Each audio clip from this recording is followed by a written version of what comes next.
come in at 2 a.m. So pretty much like right after I'm done with this, I'm just going home. Time to. Were you at a market before this? Or you fresh out of school? No, I worked at CCU. Okay, nice. What were you doing over there? Oh, that's for talking. No way. How am I not running into you? I was weekend night. Okay, that'll do it. That'll do it. This is much better. Weekday morning. Yeah. I still do mornings sometimes. I like it. Not as frequently as it once was. I was cool with it when I was doing it like a lot. And I don't mind doing like a day here and there, but it's like when they're like, oh, you're like 2 days on the morning shift, and then your night side, and then your morning shift again, then your day side. And it's like, that's what gets me.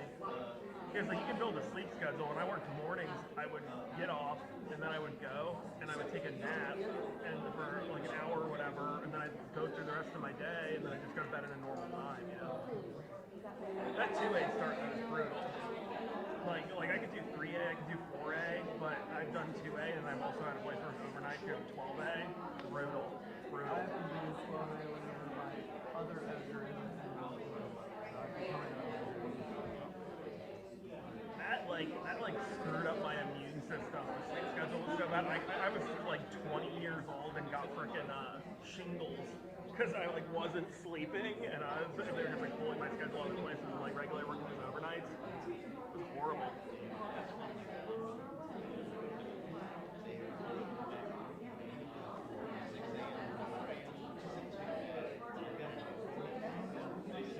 Oh no! Congratulations.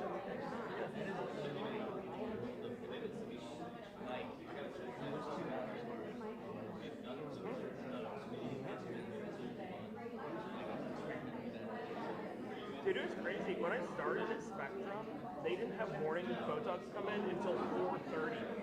And I was like, oh, this is the freaking gravy train, man. Like the best shift in the world, 4:30 to 1:30. Like you still have the rest of the day when you get off. You like don't feel like, but you go to bed at 8 and still get your sleep. Oh my god. Yeah, I know.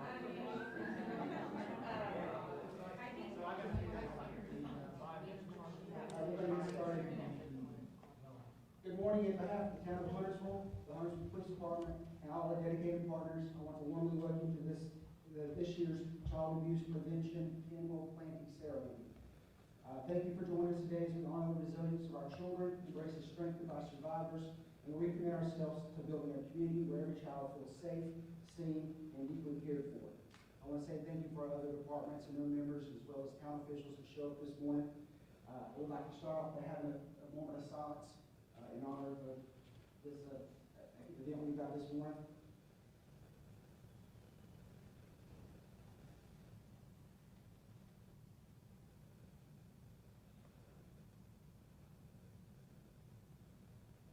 All right, I'd like everyone to stand for the recite the pledge of allegiance. I pledge allegiance to the flag of the United States of America and to the republic for which it stands, one nation, under God, indivisible, with liberty and justice for all. At this point, I'd like to introduce our victims advocate, Trina Phillips. She's going to discuss our project and explain why it's so important to us. Good morning, everyone. How you doing? Thank you for joining us. Thank you for the rain for holding up, but it's better that we're inside the building, right? Just in case it decides to rain. So we'll see what we're going to do after. But thank you for joining us and welcome to our inaugural Child Abuse Awareness and Prevention Month Pinwheel Planting Ceremony. My name is Trina Phillips, and I am the lead victim advocate for Huntersville Police Department Victim Response Team.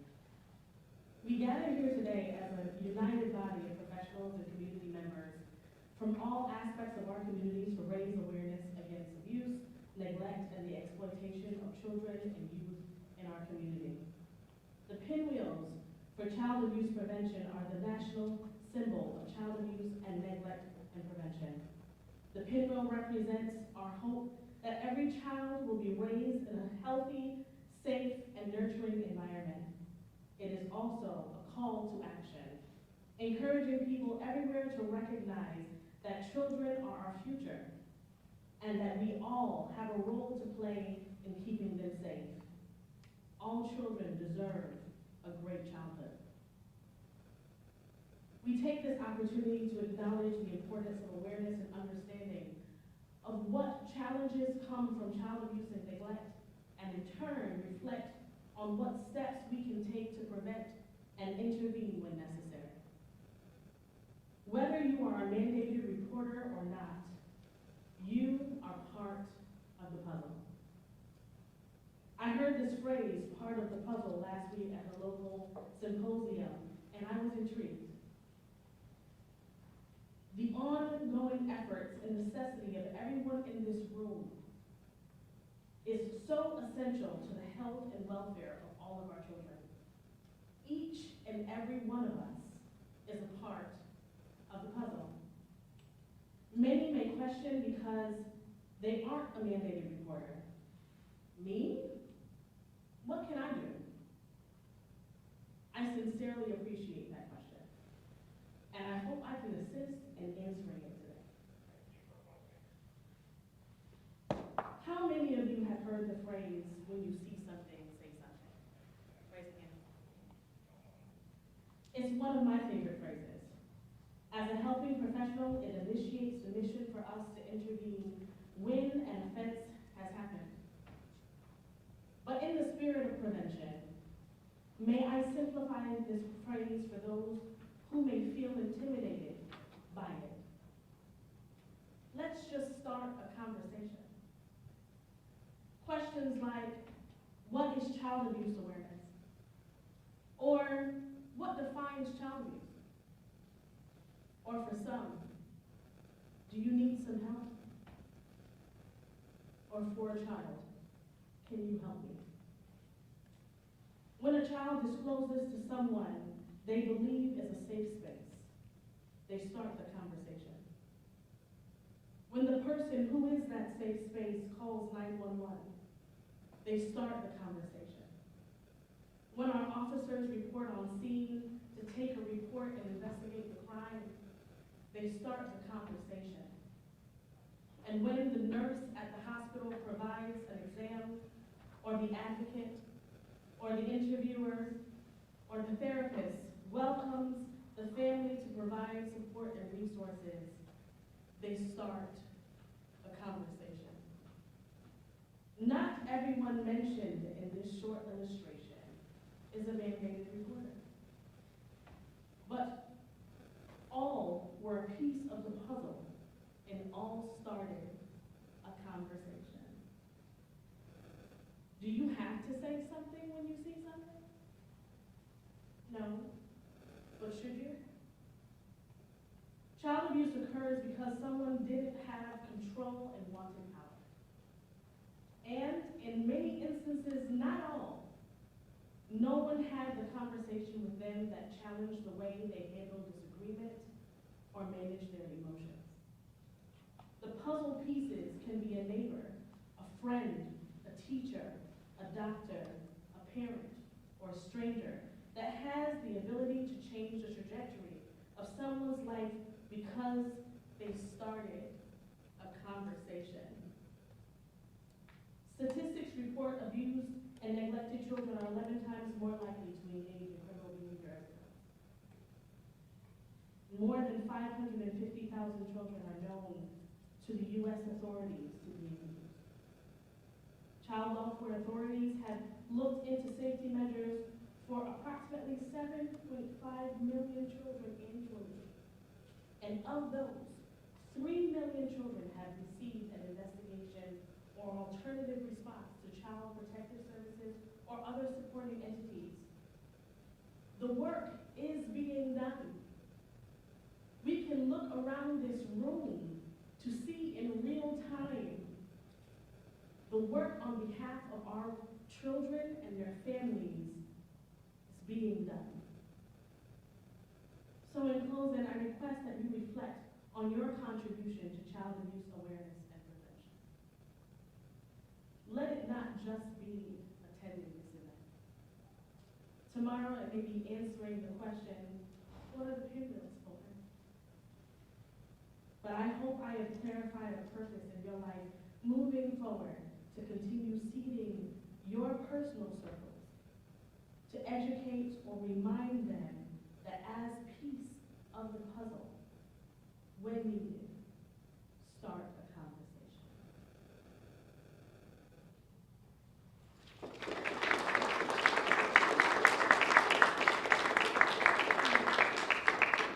So we have, thank you so much for coming. This is our first, and we hope to continue doing this, but I would be remiss without acknowledging my team. A bunch of us inside this room from our beloved police department have taken on the calling to be the responders and a response to offenses, to children and to the community worldwide, community-wide, right? But my team, the VR team, the victim response team, I was honored to join this team in October of last year. And we are the bridge between community and the police department. We're the advocates that stand in between the incident and all the way until they don't need us anymore on occasion. And I stand here in alignment with our community team. We have Safe Alliance in the room, we have Tax Place in the room, hey y'all. We have Discovery Place, who provides prevention is education, and prevention is just having a playful and an opportunity for kids just to be kids. And we appreciate Discovery Place being here and attending, Ms. Lindsay. And thank you for all of those who has helped me put together this event. Lindsay Small from Town Center, thank you. Ms. Jackie has been amazing this morning. She brought me coffee, yes, Lord. And Detective Hodak, who put those stakes down and was out there with a hammer trying to put those posts in the ground. Thank you so much. He just has everything in the car and just available. But I want to make sure that we are showcasing as much time and bringing about as much awareness to what needs to be an ongoing conversation. And it shouldn't just be when intervention has to happen. It needs to start before. The education has to start before. Just to answer the questions. What is child abuse? Those are simple questions that can be discussed with your families. Because sometimes learned behavior kind of, it grows into bad behavior, right? And continued bad behavior and generational curses that pass down from one generation to the other. And if we don't stop child abuse from when it is that it starts from one generation, if somebody doesn't take the time to be like, this is wrong, it will continue from another generation to another generation until somebody does say enough is enough. This is a great opportunity for us to just start the conversation, right? And thank you for being part of the puzzle.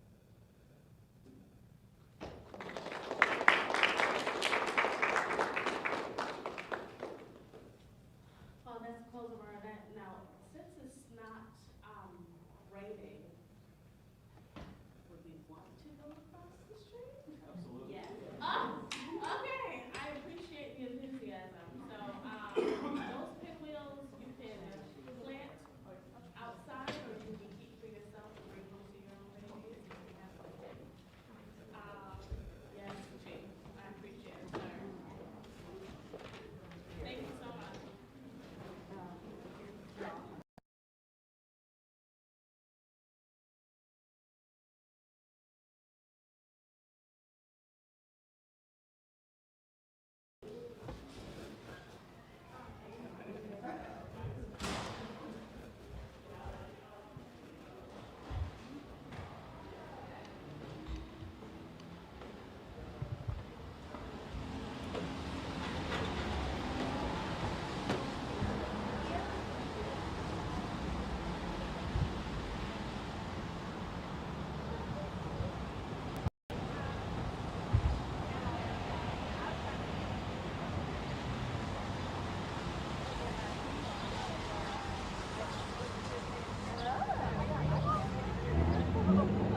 Sorry.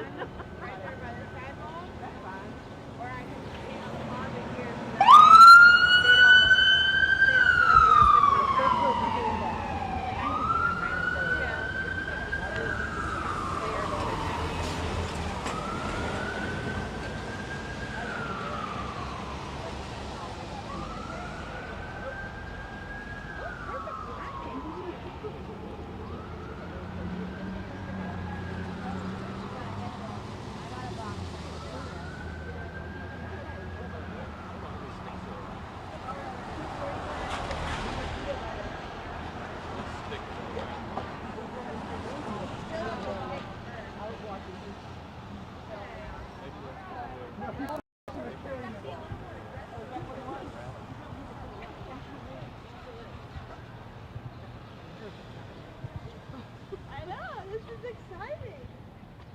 I was nervous, but it wasn't that nervous.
Yes.